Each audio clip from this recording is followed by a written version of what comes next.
Because of a settlement agreement in 2019, Denver must give 7 days notice before it sweeps a homeless camp. Advocates say they're not keeping that promise, though. We know that they purposefully did not give notice. And so that was a violation of the settlement.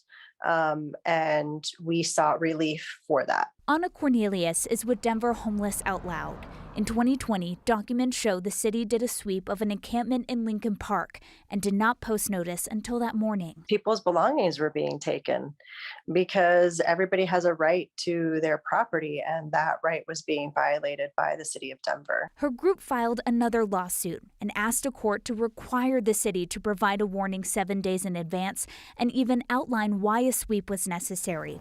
That request was granted in January of 2021. Grant this on this emergency hearing. One of the reasons the court granted it was the court said they're likely to win when we go to trial. The city and county decided to appeal that decision to a higher court.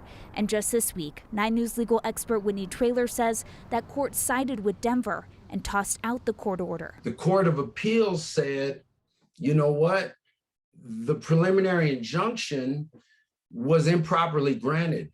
They are not likely to win at the trial because the settlement agreement is going to preclude all of their claims. In other words, they already waived it. Just because they settled on one issue doesn't mean that no one ever can bring this back up for recourse with the city. But that is exactly what the majority decision says. The court order is gone, but the city still has to follow the terms it made in that agreement back in 2019.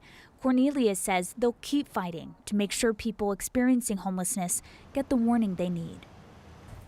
Denver says it has and will continue to honor its commitments made in that agreement. Denver Homeless Out Loud is still taking the city to court. It's seeking damages for people experiencing homelessness whose possessions were seized or damaged in city sweeps.